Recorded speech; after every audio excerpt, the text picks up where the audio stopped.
Good morning dear students, welcome all. हम पढ़ रहे थे अपना चैप्टर जिसका नाम था सेल स्ट्रक्चर एंड फंक्शंस, जो हमने कंप्लीट कर लिया है पढ़ के।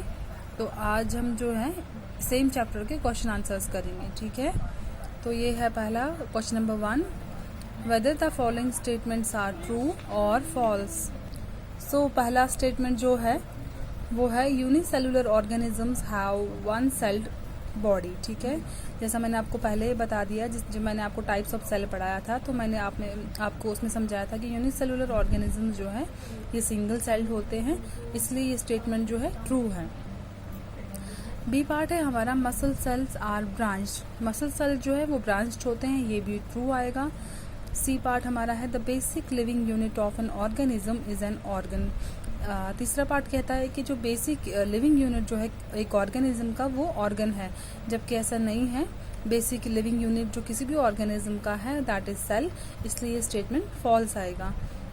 डी पार्ट हमारा है amoeba has an irregular shape, amoeba जो है ये इरेगुलर शेप का होता है, ये बिल्कुल सही है, इसलिए स्टेटमेंट जो है ये भी ट्रू है, ठीक है। क्वेश्चन नंबर 2 हमारा है make a sketch of the human nerve cell, what function do nerve cells perform.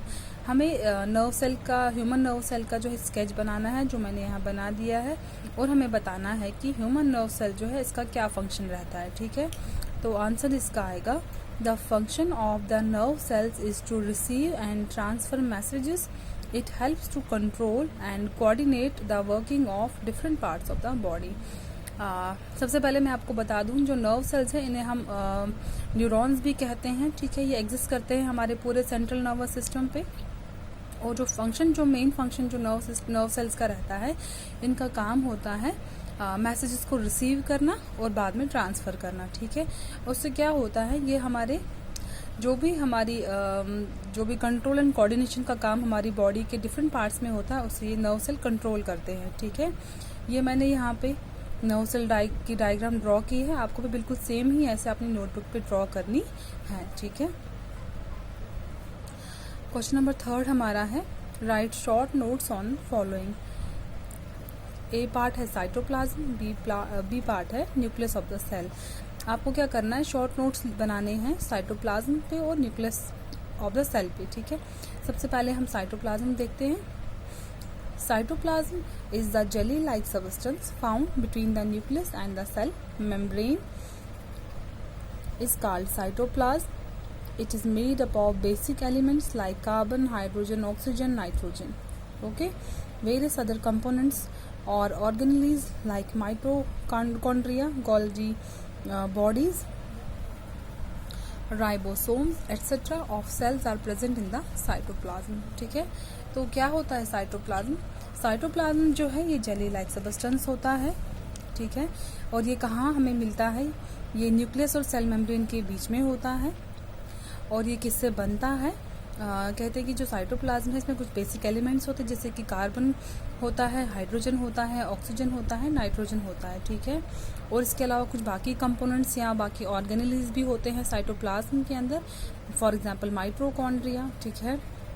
Golgi bodies भी होती हैं, राइबोसोम्स भी होते हैं, ठीक है। ये सारे जो है साइटोप्लाज्म के अंदर प्रेजेंट रहते हैं, ठीक है।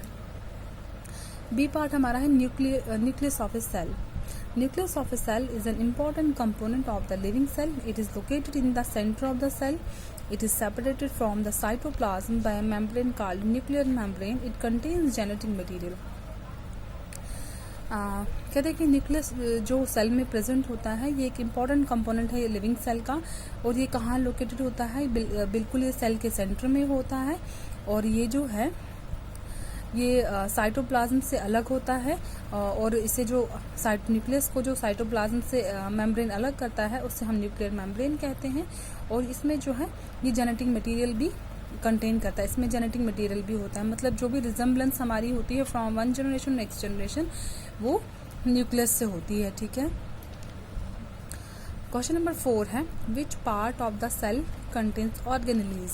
कहते हैं कि सेल का कौन सा पार्ट है जिसमें ऑर्गेनेलीज प्रेजेंट होती हैं, जो मैंने आपको ऑलरेडी बता दिया, that is cytoplasm. So dear students, आज का टॉपिक जो है यहीं पे कंक्लूड करते हैं। कल हम अपने सेम चैप्टर जो है क्वेश्चन आंसर्स को फर्दर कंटिन्यू करेंगे, जिसमें हम रिमेनिंग क्वेश्चन आंसर्स कल करेंगे, ठीक है। तब तक आप इन क्वेश्चन आंसर्स को अपनी नोटबुक पे पेन डाउन कीजिए और अपनी नोटबुक जो है वो रेगुलरली मेंटेन कीजिए, ठीक है। Okay, take care and thank you.